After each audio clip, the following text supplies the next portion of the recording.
dive into it and do a lot of actions. So the last 10 nights are very important. It's very important. In this night, right, in these last 10 nights, one of those nights is Laylatul Qadr, the night of Qadr. We don't know exactly which night it is. We don't know for sure. So you should never put all your eggs in one basket, as they say, because the Prophet ﷺ, if he knew exactly which night it would have meant, he would have told us. But the Prophet ﷺ said, as is mentioned in authentic hadith, that Allah caused him to forget when this night was.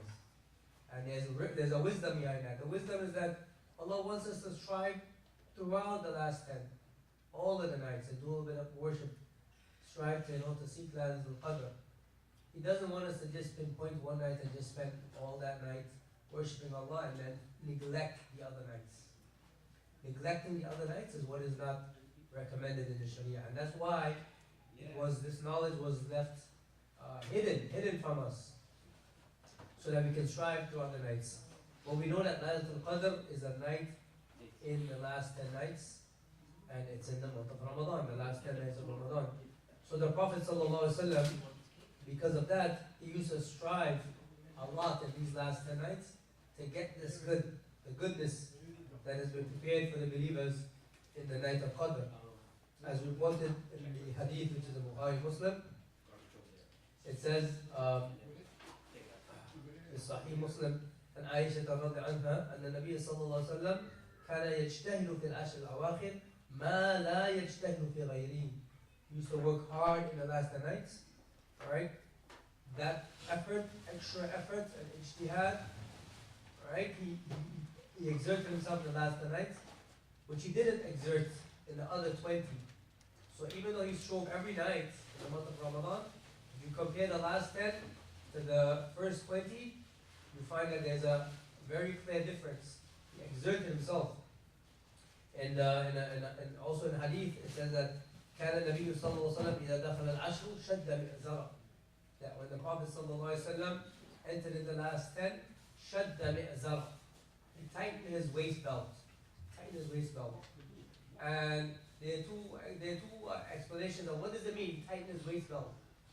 One explanation is that meaning that he's gonna be dedicated to the act of worship, to the masjid, and it also means that he's not gonna have any relations with his spouse or anything like that. Shadda mi'zar.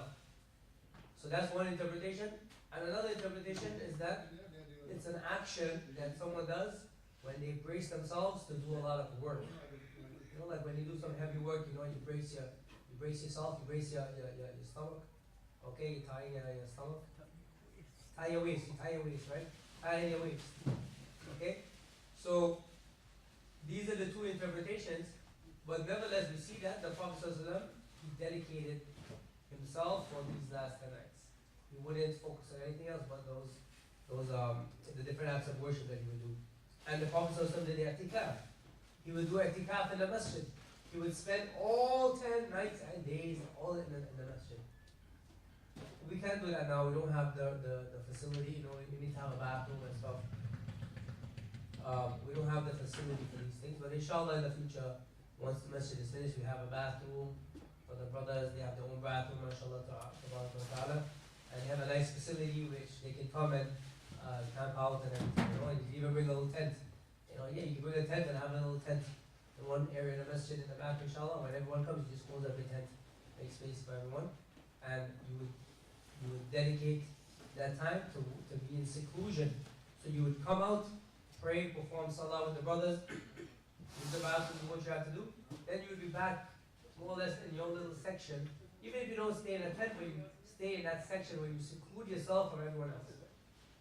No talking about the dunya, no, just focusing on reciting Quran, doing different acts of worship, reading books, making dhikr, salah, and that's a very beautiful act of worship. I'tikaf is very beloved to Allah. What's that? Somebody's alarm is going crazy over here. Or someone's phone. So as Muslims, we should realize the significance of the last 10. So the Prophet ﷺ said, it is said that the Prophet ﷺ كان إذا دخل العشر شد مئزره وأحيا ليلا. He would make the night full of life. activities he would do in the night, acts of worship again, acts of worship. أحيا ليله وأيقظ أهله, and he would even wake up his family members, wake them up in the last 10 to pray a little bit extra worship. So it wasn't just something that he did personally, but he also encouraged others and family members to wake up. So this clearly gives us a clear picture of what is required of us in the last 10 nights, inshallah ta'ala. And as we know, the ayah that talks about the Laylatul Qadr, right? Surah Al-Qadr, Inna anzalnahu fi Laylatul Qadr. Indeed, we revealed it in Laylatul Qadr. Revealed what? The book of Allah, the Quran was revealed, meaning the revelation started in Laylatul Qadr. Quran, when Jibreel came to the Prophet ﷺ in the cave of Hira, it happened in the night of Qadr, Laylatul Qadr. That's when the revelation started, and it continued from that point for 23 years.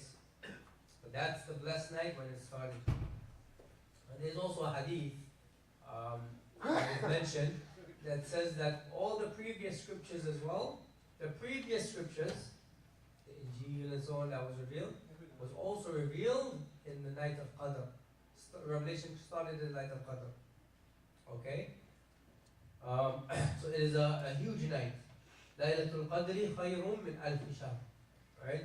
وَمَا أَدْرَاكَ مَا Laylatul Qadr. What will let you know the power of Laylatul Qadr, worth, how great it is?